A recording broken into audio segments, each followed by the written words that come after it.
Jumpa lagi dengan saya review channel. Pada kesempatan kali ini saya akan melakukan tes adapter charger dari brand Basius seri Enervil FN22 yang support daya 45 watt. Kemarin saya dapatkan atau saya beli dengan harga sekitar 127.000. Tentunya bermain-main voucher ya untuk mendapatkan harga yang semurah itu. Bila berminat, link pembelian ada di deskripsi. Nah, kali ini langsung tes adapter charger ini untuk mencharging ke berbagai macam device seperti yang saya tulis di deskripsi. Seperti apa performa adapter charger Basius seri terbaru ini? Simak videonya. Unboxing adapter charger Basius Enervil FN22 yang dayanya 45 watt. Kita lihat dahulu ini, lihat. Dia masih tersegel dengan rapi. Coba saya balik, ini juga tersegel dengan rapi, saya buka sekarang. Ini yang kita dapat dalam paket pembelian adapter charger Basius Enervil FN22. Kita dapat bonus kabel ini Glimmer series yang saya pilih ini C2C 100 watt karena yang saya bahas adalah adapter chargernya. Bonus kabelnya saya kesampingkan dahulu. Nah ini ya adapter chargernya. Sekarang coba saya buka kemasannya. Sebelumnya kita cek dahulu tentang segel yang ada pada adapter charger ini. Bisa dilihat ini dia masih tersegel dengan rapi. Lihat ya, ini plastiknya, plastik bening segelnya. Kemudian di sebelah sini juga masih tersegel dengan rapi. Nah ini sekarang saya buka, lihat ini. Nah sekarang saya buka, nah seperti ini. Nah ini yang kita dapat di dalam box adapter charger Basius Enervil FN22. Boxnya khas Basius ya, kombinasi antara kuning dan putih. Kemudian di dalamnya akan ada mika dan plastik sebagai tempat adapter charger. Lalu kita akan dapat buku panduan. Nah ini ada berbagai macam bahasa buku panduannya, ada juga bahasa Indonesia. Lalu ini ada panduan keselamatan, juga ada yang menggunakan bahasa Indonesia. Nah, lanjut kita akan dapat ini adapter charger Basius 45 watt yang saya beli ini warna ungu. Dari sisi tampilan lihat ini dia menggunakan tekstur antara kombinasi glossy dan kasar seperti ini. Nah lihat, kemudian ini ada tulisannya Basius seperti ini. Lalu kita lihat dari sisi sini kosong, dari sisi sini kosong, dari sisi sini kosong. Lalu kita lihat dari sisi sini ada single port USB-C, warnanya kuning, ada logo petirnya. Lalu ini ada tulisan 40 watt seperti ini. Lanjut kita lihat dari sisi sini, ini ada sertifikasi keamanan mulai dari CE dan ada berbagai macam logo lainnya, silahkan dipahami sendiri. Kemudian kita lihat ini ada spesifikasi model E01233, intinya output maksimalnya ini lihat ya 20 volt kali 2,25 ampere sama dengan 45 watt. Dari sisi build quality kita lihat penulisannya sangat rapi. Lalu hubungan antara casing satu dengan yang lainnya bisa kita lihat ini sangat rapi. Nah ya, nyaris tidak ada celah. Kemudian kita lihat dari sisi port juga lihat ini sangat rapi, lurus. Kemudian kita lihat dari sisi yang lainnya, misalnya ini logo sertifikasi, penulisan atau sablonannya tidak salah-salah, sangat rapi. Dari sisi penulisan spesifikasi lihat ini kecil tapi detail. Nah ya, setara dengan Anchor Basius. Jadi dari sisi build quality ataupun finishing produk bukan kaleng-kaleng, Basius sangat rapi. Dilihat dari sisi produk, Basius ini bukan rebranding. Bisa kita lihat dari sisi tulisan yang ada di kemasan adapter chargernya ini, manufaktur Shenzhen Basius Teknologi. Jadi sekali lagi ini bukan produk rebranding. Jadi Basius ini adapter chargernya membuat sendiri. Tes digetuk-getuk. Ini saya ada dua pembanding, adapter charger polosan sama adapter charger Anchor. Pertama coba dari sisi misalnya Basius dahulu, langsung saya gabung dua gini saja biar enak. Anggap sama-sama menghadap seperti ini. Nah seperti ini mungkin biar tidak terjadi benturan. Nah oke. Sekarang coba dari sisi Basius dahulu saya getuk-getuk, silakan didengarkan. Nah tek tek tek kita coba dari sisi Anchor. Nah seperti itu. 11-12 menurut saya lebih bagus Anchor, tapi tetap Basius juga menunjukkan sebuah kualitas yang tek tek tek gitu. Sekarang saya bandingkan dengan adapter charger polosan, silahkan didengarkan. Tang tang tang gitu ya. Jadi coba dari sisi sini. Nah jadi Kalau dari sisi diketuk-ketuk atau tingkat ketebalan casing 11-12, Basius ini sedikit lebih bagus Anchor, tapi ya lumayan juga Basius. Lanjut tes tempel magnet. Saya ada sebuah magnet seperti ini yang nemu di jalan. Nah, pertama coba dari sisi adapter charger polosan dahulu, dia seperti ini. Saya tempelkan. Nah, lihat ini dia nempel. Jadi artinya kualitas colokannya ya biasa, kualitasnya mengandung magnet atau mudah nempel ke magnet, yang artinya kalau mudah nempel ke magnet itu dalam usia pakai jangka panjang kadang bisa berkarat. Nah, lihat ini sudah mulai ada karat kecil-kecil untuk adapter charger polosan. Biasanya kalau ditempelkan ke listrik, ada listrik atau cipratannya yang muncrat ya. Itu proses nempelnya kurang sempurna, kadang mengganggu proses transfer listrik. Kemudian coba kita lihat dari sisi Samsung ini, adapter charger bawaan ponsel Galaxy A05. Lihat, dia tidak nempel. Nah, jadi kualitas colokannya bagus, dia tidak nempel. Kemudian coba kita tes ke Basius 45 watt ini. Lihat ini saya tempelkan. Nah, lihat dia tidak nempel. Artinya kualitas dari adapter charger Basius ini setara dengan adapter charger bawaan ponsel Samsung, sama-sama tidak nempel magnet. Tes perbandingan berat adapter charger ini coba saya bandingkan dengan dari Anchor 45 watt. Bisa dilihat di sini ya. Dayanya 45 watt, ini Anchor Nano. Nah, kalau pengen tahu perbandingan desainnya, lihat ini, perbandingan desainnya sedikit lebih besar Basius seperti ini. Coba kita lihat dari sisi sini, iya benar, sedikit agak besar Basius. Coba dari sisi seperti ini mungkin sama-sama model seperti ini. Nah, lihat ya, sedikit lebih besar Basius. Sekarang coba dari sisi Basius dahulu. Dia 73 gram, 74,7 gram. Nah, lihat, anggap 74.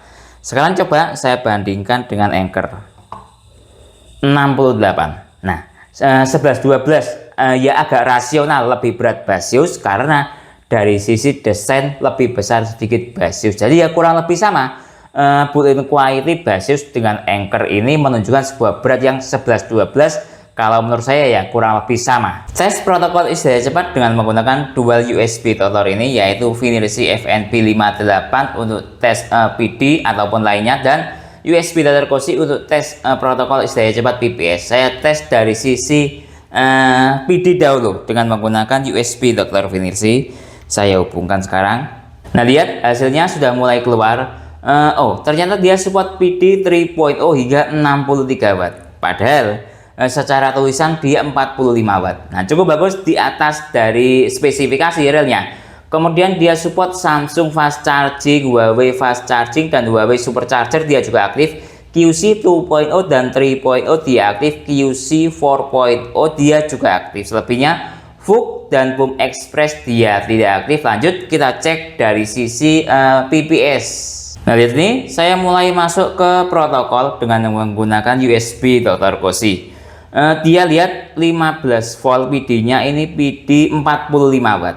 Bisa dilihat di sini. 15 volt kali 3 ampere sama dengan 40 watt, sedangkan PPS-nya 49,5 watt. Nah, tadi ketika di USB Dr. Finersi mencapai 63 watt. Terjadi perbedaan pendapat ya. Beda USB Dr. beda cara mengukur. Kemudian lihat dia support 5 volt sampai 20 volt. PPS-nya lihat ini. Dia ini sebenarnya tulisannya ada banyak ya, cuman ini tidak kelihatan. Intinya dia ya ini support 49 watt. Kemudian QC-nya support hingga 20 volt, QC 3.0 support 19,9, PD 3.0. Nah, ini hasil PD dan PPS dibaca dari USB Totor Cozy. Tes PD trigger adapter charger basis 45 watt ini dengan menggunakan USB Dr. Finersi. Jadi saya hubungkan. PD trigger itu melakukan pengetesan banyak protokol. Coba saya jelaskan di sini. Dia itu melakukan pengetesan PD 2.0, 3.0, PPS, QC4, PD 3.1, EPR, dan AVS. Kira-kira yang dites dia seperti itu. Sekarang saya masuk ke PD trigger. Kita tunggu sebentar. Ini masih loading. Nah, lihat ini. Kita tunggu sebentar. Nah, lihat. Dia support dari sisi PD trigger terbaca support 63 watt. Dengan struktur daya dia seperti ini. Dia lihat ini, dia support paling rendah 5 volt, paling tinggi ini 28 volt ya. Nah, kemudian untuk ampernya dia support 3 ampere, paling rendah 2,25 ampere, paling tinggi 4,5 ampere. Nah, Ya ini intinya PD trigger kalau menurut saya dia itu melakukan pengetesan voltase dan ampere, dia support berapa saja, simpelnya seperti itu. Tes ripple adapter charger Baseus 45 watt ini coba saya bandingkan dengan menggunakan Anker Nano 45 watt. Dengan menggunakan beban ini ada laptop Samsung Chromebook 4 yang support daya PD 45 watt secara adapter charger bawaan. Saya tes ripple-nya dari sisi Baseus dahulu, lihat ini. Nah, lihat dia masih penyesuaian daya. Nah, langsung aktif di PD 3.0 dengan seluruh daya 14,6 kali 2, sekian ampere sama dengan di 34 watt. Nah, dari sisi sini sudah. Sekarang saya masuk ke menu ripple. Nah, lihat ini nilai ripple-nya. Saya pause. Lihat dia masih penyesuaian ripple. Nah, mungkin ini sudah saya pause cara acak, menghasilkan nilai VPP 112 mV. Nah, lumayan nilai ripple-nya menurut saya tidak terlalu tinggi, tidak terlalu rendah ya, sedang-sedang saja. Sekarang saya ganti dengan menggunakan adapter charger Anker. Nah, sebagai perbandingan. Nah, seperti ini saya ganti dengan Anker Nano 45 watt juga. Tadi Baseus 112 ya. Nah, kita catat nilai ripple-nya. Nah, lihat ini. Saya hubungkan sekarang ke laptop Samsung Chromebook 4 45 watt. Nah, lihat ini dia dayanya kurang lebih sama kayak di Baseus, stabil di 28 watt dengan seluruh daya 14,7 volt kali 1,9 ampere PD 3.0. Sekarang saya masuk ke menu ripple. Nah, lihat nilai ripple-nya, biarkan dia stabil dahulu. Kira-kira ini sudah stabil. Saya pause secara acak, menghasilkan nilai VPP 107 mV. Jadi 11-12 ya kemampuan ripple-nya antara Baseus dan Anker. Sedikit lebih bagus Anker dibanding Baseus, tapi kalau menurut saya ya sama saja atau 11-12. Tes ke ponsel iPhone 8 yang support PD2 atau fast charging 15 watt, saya hubungkan lewat kabel C to Lightning. Lihat sudah terhubung. Biarkan ponselnya standby. Sekarang kita cek dari sisi digital display yang ada di kabel e-Charger ini. Nah, PD aktif dengan daya 9 watt. Harap maklum ya, dayanya rendah walaupun PD-nya aktif karena mungkin sudah turun performa karena ponsel era tahun 2017, 2018, usia pakainya sudah 5 tahun lebih. Sekarang kita cek dari sisi ini USB rotor Cozy PD 3.0 yang aktif dengan struktur daya 8,9 volt kali 0,9 ampere sama dengan di 8 sampai 7 watt. Nah, coba saya cek dari sisi ripple-nya. Nah, lihat ini saya masuk ke menu ripple. Nah, nilai ripple-nya standar ya, tidak tinggi, tidak rendah. Setara dengan menggunakan adapter charger bawaan ponsel juga seperti ini. Saya pause secara acak, menghasilkan nilai VPP 115 mV. Tes ke ponsel Samsung Galaxy M11 adaptif fast charging 15 watt. Nah, karena secara adapter charger bawaan ini menggunakan USB-A. Nanti coba dahulu saya hubungkan langsung lewat kabel C to C. Kalau tidak bisa, nanti coba menggunakan kabel rakitan saya atau kabel teknik manipulasi data lah, kira-kira seperti itu.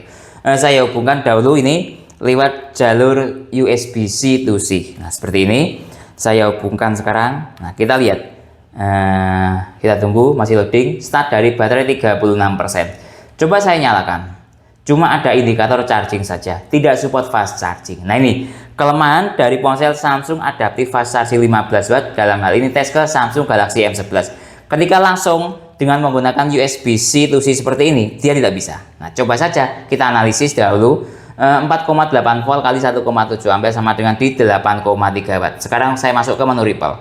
Nilai ripple-nya juga lumayan tinggi. Saya pause secara acak, menghasilkan nilai VPP 135 mV. Nah, karena fast charging-nya tidak aktif, coba saya menggunakan kabel rakitan saya, yaitu dia basicnya kabel USB-A. Kemudian saya konverter atau menggunakan OTG seperti ini. Nah, ini kan basicnya USB-A, tapi saya menggunakan OTG seperti ini. Nah, jadi dia itu seolah-olah kabelnya USB-A, tapi sebenarnya saya rubah ke C to C. Nah, kadang Samsung itu kan jalur USB-A, kalau saya mengistilahkan itu dia sukanya makan singkong, tidak suka makan keju seperti ini. Jadi dia saya manipulasi seolah-olah ini makanan singkong, padahal basicnya keju. Apakah bisa efektif? Kita lihat saja. Nah, kita tunggu sebentar. Kita tunggu, lihat start dari baterai 37%. Kemudian saya nyalakan, langsung fast chargingnya aktif. Nah, ini seolah-olah dia suka karena basicnya keju, saya rubah ke singkong, langsung makannya lahap. Dia mengatakan, oh ini singkong, nah langsung fast chargingnya aktif. Nah seperti itu ya cara mengakalinya atau manipulasi datanya. Sekarang kita cek dari sisi protokol saja, langsung fast charging protokol yang aktif. Kemudian seluruh dayanya 8,5 volt kali 1,5 ampere sama dengan 13,5 watt. Efektif dengan manipulasi data atau menggunakan kabel rakitan seperti itu. Sekarang saya masuk ke menu Ripple. Lihat ini, karena dayanya naik, maka Ripple-nya juga akan naik. Nah wajar ya. Saya pause cara acak menghasilkan nilai VPP yang lumayan tinggi, 199 mV. Tes ke ponsel Xiaomi Redmi 9 yang support quick charging 18 watt. Saya hubungkan lewat jalur PD.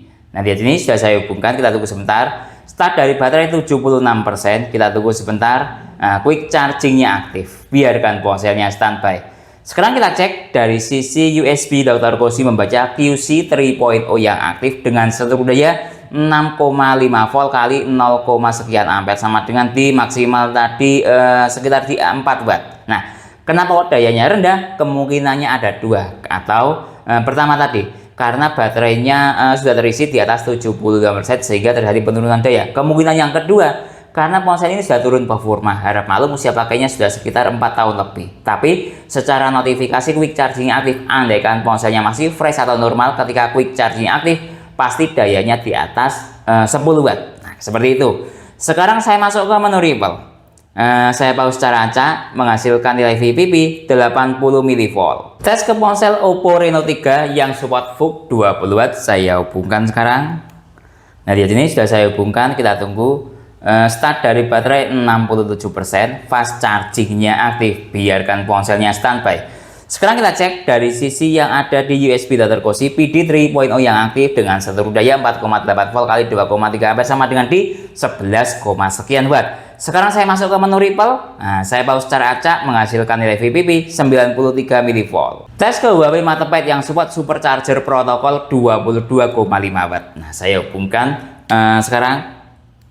Lihat ini sudah saya hubungkan. Start dari baterai 25%. Kita tunggu sebentar. Nah, superchargingnya aktif, ada desimalnya, petir double, lengkap notifikasinya. Biarkan tabelnya standby. Sekarang kita cek dari sisi USB Dr. Koshi PD 3.0 yang aktif dengan seluruh daya 8,1 volt kali 1,3 ampere sama dengan di 12 watt. Ini masih negosiasi daya. Kita tunggu sebentar sampai titik daya maksimal. Nah, lihat ini, dia sudah mencapai pada titik daya maksimal 21, sekian watt. Sekarang saya masuk ke menu Ripple.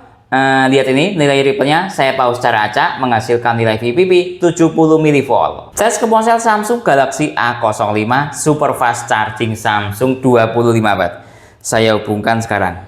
Nah, lihat ini sudah saya hubungkan, kita tunggu sebentar. Super fast charging aktif, petir double juga aktif, biarkan ponselnya standby. Sekarang kita cek dari sisi USB Dr. Koshi, sementara yang aktif PD 3.0 dengan seluruh daya 4,9 volt kali 0,6 ampere sama dengan di 3, sekian watt. Nah lihat, dia berubah menjadi PPS dan masih negosiasi daya. Kita tunggu sebentar sampai titik daya maksimal. Nah lihat ini, dia mencapai titik daya maksimal 17,7 watt dengan seluruh daya 8,6 volt kali 2 ampere sama dengan 17, sekian watt. Sekarang saya masuk ke menu Ripple. Nah lihat ini nilai Ripple-nya, saya pause secara acak menghasilkan nilai VPP 92 mV. Tes ke ponsel Infinix Hot 30 yang support supercharger 33 watt. Saya hubungkan sekarang. Kita tunggu. Start dari baterai 23%, tidak ada supercharger atau desimalnya ya, biarkan ponselnya standby. Sekarang kita cek dari sisi USB Dr. Koshi PPS yang aktif dengan seluruh daya, lihat masih negosiasi daya. Kita tunggu sebentar sampai pada titik daya maksimal. Nah lihat ini, dia sudah dayanya di atas 20 watt. Nah ini setara dengan menggunakan adapter charger bawaan ponsel, standarnya juga segini. Cuman bedanya tidak ada desimalnya atau tidak ada notifikasi superchargernya. Secara seluruh daya sama, dia stabil yang segini. Dengan seluruh daya 8,9 volt kali 2,4 ampere sama dengan di 21, sekian watt. Sekarang saya masuk ke menu Ripple. Nah, saya pause secara acak menghasilkan nilai VPP 80 mV. Tes ke ponsel Infinix Hot 30 yang support supercharger 33 watt. Saya hubungkan dengan menggunakan kabel sakti. Kita tunggu sebentar. Start dari baterai 24%. Walaupun dengan menggunakan kabel sakti ternyata tidak muncul desimalnya, biarkan ponselnya standby. Sekarang kita cek dari sisi USB Daughter-Cosy PD 3.0 yang aktif. Dengan seluruh daya 8,7 volt kali 1,5 ampere sama dengan 13,7 watt. Ini setara dengan fast charging Infinix, anggap 18 watt. Saya masuk ke menu Ripple, saya pause secara acak menghasilkan nilai VPP 155 mV. Tes ke ponsel Realme 9i yang support dari charging 33 watt. Saya hubungkan sekarang. Lihat ini sudah saya hubungkan, kita tunggu sebentar. Start dari baterai 3%. Tidak ada notifikasi dari chargingnya, cuma ada tulisan charging saja. Biarkan ponselnya standby. Sekarang kita cek dari sisi USB Daughter-Cosy DC yang aktif dengan struktur daya 4,9 atau 4, sekian volt kali 1,7 ampere sama dengan di 8,5 watt. Sekarang saya masuk ke menu Ripple. Saya pause secara acak menghasilkan nilai VPP 132 mV. Tes ke ponsel Realme 9i yang support dari charging 33 watt. Saya hubungkan dengan menggunakan kabel sakti. Lihat ini sudah saya hubungkan, kita tunggu sebentar. Start dari baterai 4%, dari charging aktif ada desimalnya. Biarkan ponselnya standby. Sekarang kita cek dari sisi USB Daughter-Cosy DC yang aktif dengan struktur daya 9 volt kali 2,8 ampere sama dengan di 25 watt. Nah, ini setara dengan menggunakan adapter charger bawaan ponsel. Sekarang saya masuk ke menu Ripple. Nah, lihat saya pause secara acak menghasilkan nilai VPP 91 mV. Tes ke ponsel Xiaomi Redmi 15C yang support Mi Turbo Charging 33 watt. Saya hubungkan sekarang. Nah, lihat ini sudah saya hubungkan, kita tunggu sebentar. Mi Turbo Charging aktif tapi tidak ada desimalnya. Biarkan ponselnya standby. Sekarang kita cek dari sisi USB Daughter-Cosy PPS yang aktif dengan struktur daya 8,5 volt kali 2,8 ampere sama dengan di 25-24 watt. Nah, ketika dengan menggunakan adapter charger bawaan ponsel kurang lebih juga dayanya segini. Cuman bedanya tidak ada desimalnya. Nah, sekarang saya masuk ke menu Ripple. Saya pause secara acak menghasilkan nilai VPP 70 mV. Tes ke ponsel Xiaomi Redmi 15C yang support Mi Turbo Charging 33 watt. Saya hubungkan dengan menggunakan kabel sakti. Mi Turbo Charging aktif tetap ya, tidak ada desimalnya. Biarkan ponselnya standby. Sekarang kita cek dari sisi USB Daughter-Cosy PPS yang aktif dengan struktur daya 8,5 volt kali 2,7 ampere. Oh, dia lihat mengalami restart. Nah, coba mungkin ini, tapi ini tulisannya charging rapid light. Nah, ya sudah, adanya seperti itu. Lihat PPS yang aktif dengan struktur daya 8,4 volt kali 2,8 ampere sama dengan di 25 watt, sekian. Ini bahkan jalan di 27 watt. Nah, ya cukup di sini. Sekarang saya masuk ke menu Ripple. Saya pause secara acak menghasilkan nilai VPP 71 mV. Tes ke ponsel itel RS4 yang support power charging 45 watt. Saya hubungkan sekarang. Lihat ini sudah saya hubungkan. Start dari baterai 87%, sudah terisi lumayan banyak ya. Hanya untuk tes seperti ini saja. Biarkan ponselnya standby. Tapi bagus. Lihat ini. Yang aktif VPS dengan struktur daya 9,6 volt kali 2,3 ampere sama dengan di 22 atau 23 watt. Nah, ini setara dengan adapter charger bawaan Infinix 33 watt atau itel 40 watt. Kurang lebih naik turunnya dayanya segini karena yang aktif VPS. Cuman bedanya tidak ada desimalnya atau power chargingnya tidak aktif. Saya masuk ke menu Ripple. Saya pause secara acak menghasilkan nilai VPP 89 mV. Tes ke ponsel itel RS4 yang support power charging 45 watt. Saya hubungkan dengan menggunakan kabel sakti. Nah, lihat ini sudah saya hubungkan. Start dari baterai 88%, sudah terisi banyak ya. Nah, tidak apa-apa, hanya sekedar tes seperti ini. Tidak ada desimalnya ya, karena ya kurang efektif. Infinix atau Infinix Group menggunakan kabel sakti. Ya, adanya data memang seperti ini. Biarkan ponselnya standby. Kita cek PPS yang aktif dari sisi USB Daughter-Cosy membaca dengan struktur daya 9,6 volt kali 2,2 ampere sama dengan di 22-21 watt. Ini setara dengan anggap Infinix Supercharger 33 watt lah, dayanya kira-kira segitu. Sekarang saya masuk ke menu Ripple. Nah, saya pause secara acak menghasilkan nilai VPP 85 mV. Tes ke ponsel Oppo A3X yang support SuperVOOC 45 watt. Saya hubungkan sekarang. Nah, lihat ini sudah saya hubungkan. Kita tunggu sebentar. Masih loading notifikasi atau animasinya. Start dari baterai 6%. Coba saya nyalakan ponselnya, fast charging yang aktif dari sisi tulisan. Biarkan ponselnya standby. Sekarang kita cek dari sisi USB data terkosi PD 3.0 yang aktif dengan seluruh daya 8,7 volt kali 1,5 ampere sama dengan di 13, sekian watt. Sekarang saya masuk ke menu Ripple. Nah, lihat ini nilai Ripple-nya. Saya pause secara acak menghasilkan nilai VPP 165 mV. Tes ke ponsel Oppo A3x yang support SuperVOOC 45 watt. Nah, saya hubungkan dengan menggunakan kabel sakti. Nah, ini 45 watt ponselnya, adapter chargernya juga 40 watt. Apakah efektif atau tidak dengan menggunakan kabel sakti? SuperVOOC-nya aktif 45 watt, ada desimalnya. Biarkan ponselnya standby. Sekarang kita cek dari sisi USB data terkosi PD 3.0 yang aktif dengan seluruh daya 9,3 volt kali 3,9 ampere sama dengan di 35-36 watt.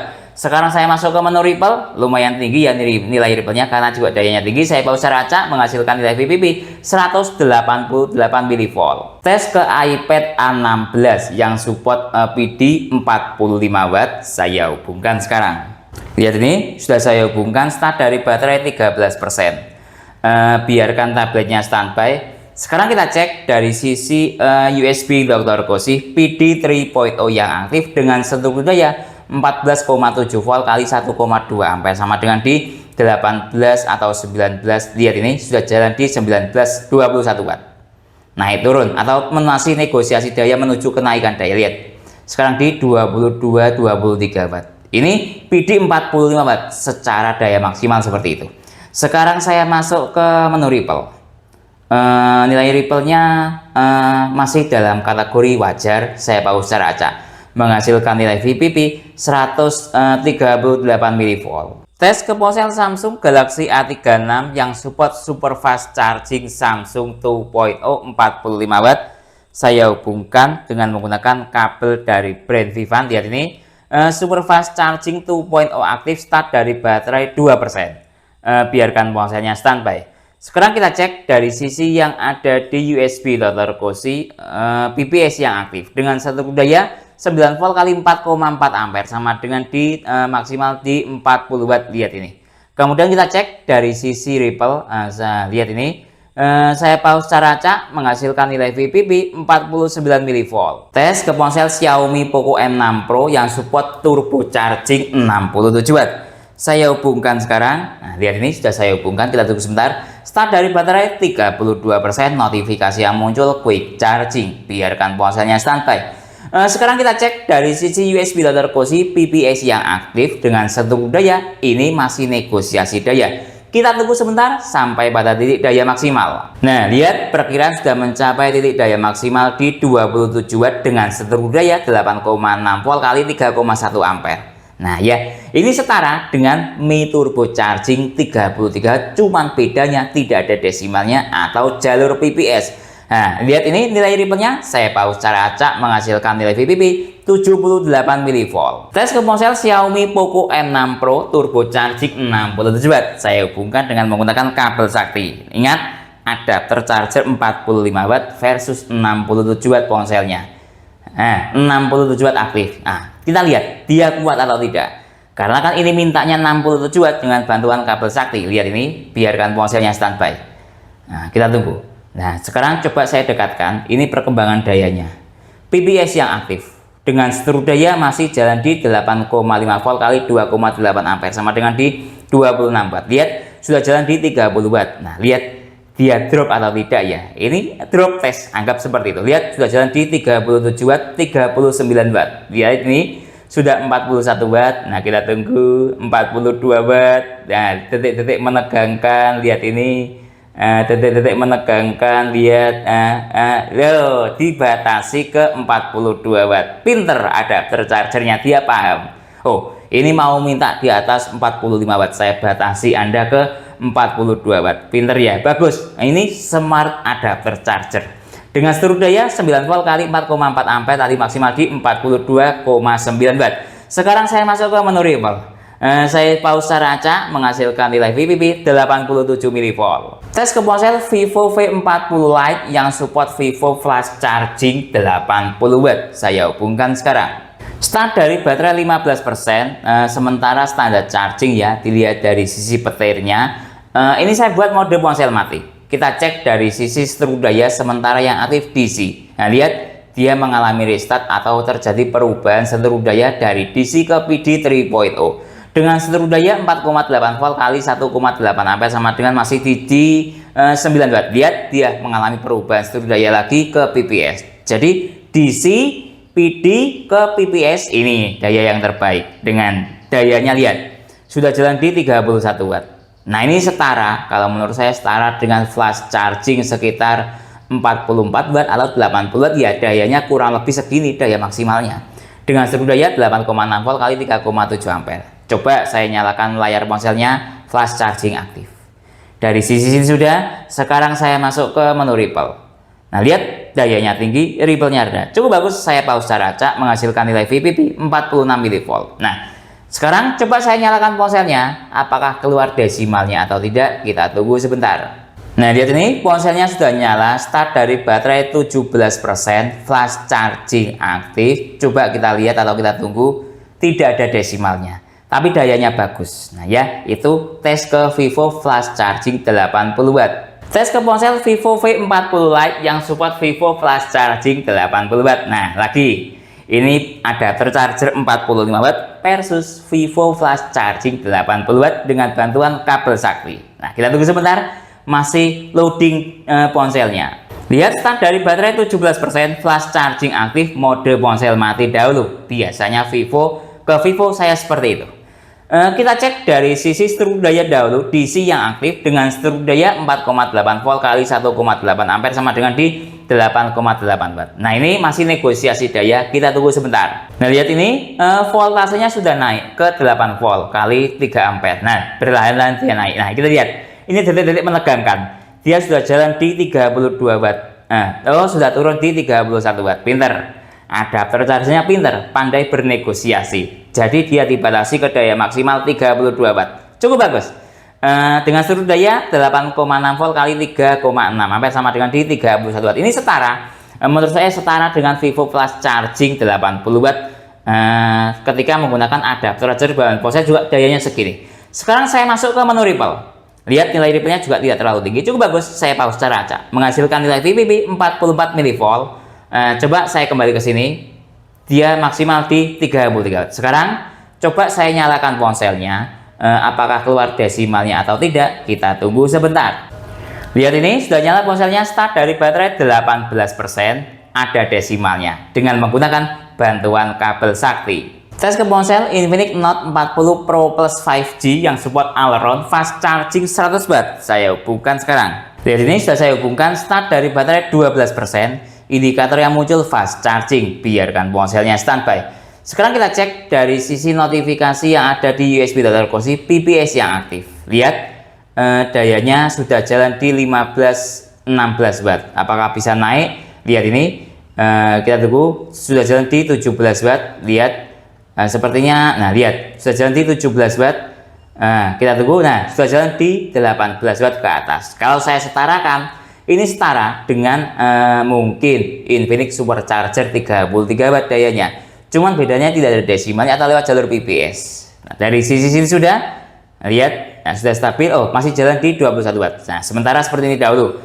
Seluruh dayanya 8 volt kali 2,7 ampere sama dengan di 22 watt. Sekarang saya masuk ke menu Ripple. Lihat, nilai Ripple-nya juga tidak terlalu tinggi, lumayan rendah bahkan. Saya pause secara acak menghasilkan nilai VPP 41 mV. Coba sekarang kembali ke sini lagi. Dia mencapai pada daya 25 watt. Cukup bagus sekali performanya ke ponsel Infinix all around fast charging 100 watt, bahkan sudah jalan di 26 watt. Nah, sudah turun. Jadi dia maksimal di 26 watt. Setara dengan Infinix Supercharger 33 watt tuh. Masih bisa naik ya di 27 watt. Kita tunggu saja. Nah, sebetulnya sudah stabil di 27 watt. Tes ke ponsel Infinix Note 40 Pro Plus 5G yang support all around fast charging 100 watt. Saya hubungkan dengan menggunakan bantuan kabel sakti, start dari baterai 16%. Tetap notifikasinya fast charging yang aktif. Biarkan ponselnya standby. Sekarang kita cek dari sisi USB data kursi PPS yang aktif. Dengan seluruh daya 7,7 volt kali 1,3 ampere sama dengan di 10 watt. Sekian. Sudah rasional ya, fast charging yang aktif. Sekarang saya masuk ke menu Ripple. Nah, saya pause secara acak menghasilkan nilai VPP 46 mV. Tes ke ponsel Xiaomi Redmi Note 14 Pro Plus 5G yang support hypercharging 120 Watt. Lumayan panjang ya nama ponselnya. Saya hubungkan sekarang. Nah, lihat ini sudah saya hubungkan, start dari baterai 13%. Quick charging notifikasinya yang muncul. Biarkan ponselnya standby. Sekarang kita cek dari sisi USB Dr. Koshi PPS yang aktif dengan seluruh daya. Lihat masih negosiasi daya, kita tunggu sebentar. Nah, lihat ini ya, sepertinya sudah stabil di daya 23 Watt dengan seluruh daya 7,9 volt kali 2,9 ampere. Nah, naik ke 24 Watt tapi stabil di sini. Nah, ini kalau setara, disetarakan ya, setara dengan Mi Turbo Charging 33 Watt. Cuman ini lewat jalur PPS, jadi tidak ada desimalnya. Saya masuk ke menu Ripple, saya pause secara acak menghasilkan nilai VPP 42 mV. Tes ke ponsel Xiaomi Redmi Note 14 Pro Plus 5G yang support hypercharging 120 Watt. Lumayan panjang namanya ya. Saya hubungkan dengan menggunakan bantuan kabel sakti. Nah, lihat start dari baterai 15%. Ternyata dia mentok di 67 Watt, tidak bisa ke 120 Watt.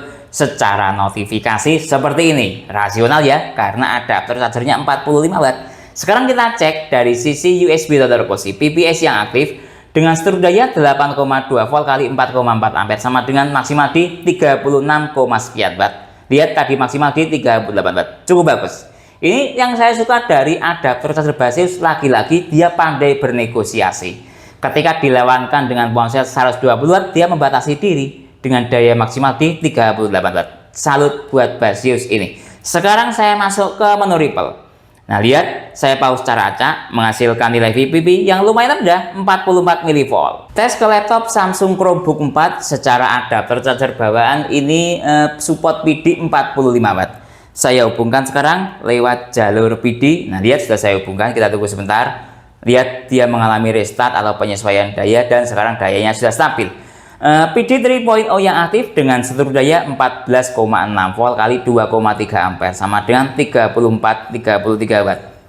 Nah, seperti ini dia ketika charging ke laptop. Nah, ini daya stabilnya di sini 28. Nah, sangat stabil, lihat. Nah, sekarang saya masuk ke menu Ripple. Saya pause secara acak menghasilkan nilai VPP 110 mV.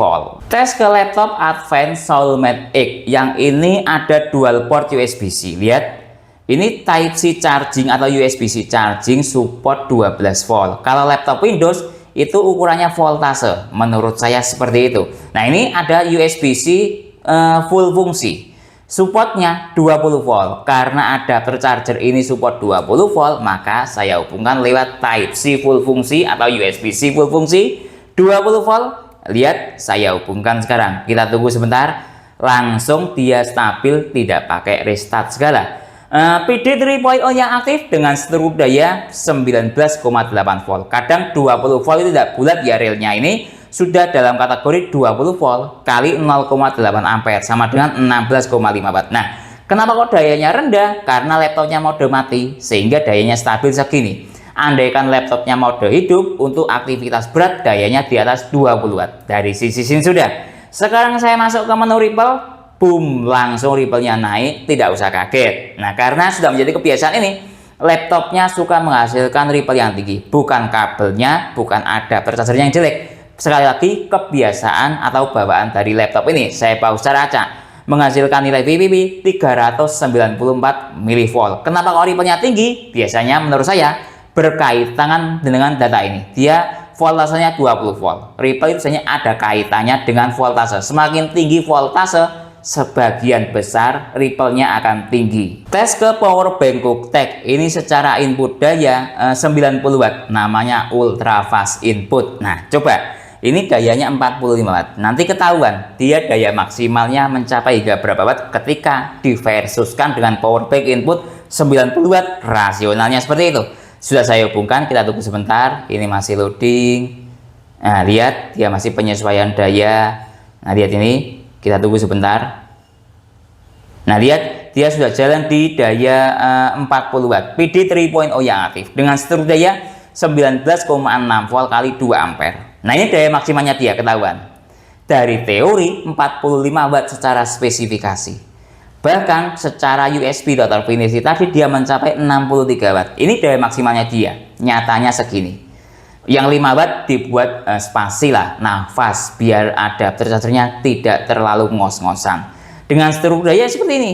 Kemudian coba saya masuk ke menu ripple. Nah, lihat nilai ripple-nya. Dayanya maksimal tinggi tapi ripple-nya rendah. Ini yang bagus dari maksud saya power bank QuickTech atau adapter chargernya. Saya pause secara acak, menghasilkan nilai VPP 62 mV. Tes speed charging ke ponsel kali ini akan saya gunakan untuk recharging ke ponsel Samsung Galaxy A36 yang support super fast charging Samsung 2.0 45 watt. Pertama kita lihat dahulu dari sisi sistem baterai yang ada pada ponsel Samsung ini. Saya menggunakan aplikasi ya untuk mempermudah cara penyampaiannya. Nanti start dari baterai 3%. Secara mAh 3% itu 150 mAh, tingkat kesehatan baterai good. Jenis baterai Li-ion, maksimal kapasiti 5000 mAh. Saya hubungkan sekarang karena yang saya kejar adalah speed rechargingnya. Jadi saya buat mode ponsel mati. Nanti lihat ini super fast charging 2.0 aktif. Nah, timernya saya nyalakan sekarang. Kemudian saya matikan ponselnya. Lihat ini saya matikan di sini. Nah, selanjutnya kita tunggu sampai dalam waktu 60 menit Basius ini mampu mengisi berapa persen ke ponsel Samsung A36. Lihat ini dalam detik ke 40 detik start dari baterai 4%. Nanti saya kontrolnya lewat stop kontak. Nah, lihat 45 detik dia mencapai pada daya 46 watt secara stop kontak membaca seperti ini. Selanjutnya kita tunggu hingga 60 menit mampu mengisi berapa persen. 30 menit telah berlalu. Kita cek dari sisi ponselnya dahulu. Nah, lihat ini harus dimiringkan biar terlihat. Terisi 65% dalam waktu 30 menit. Nah, ini sebuah speednya, speed super fast charging Samsung 2.0 45 watt. Ya segini standarnya. Sekarang kita cek dari sisi stop kontak, tersisa daya 23-22 watt.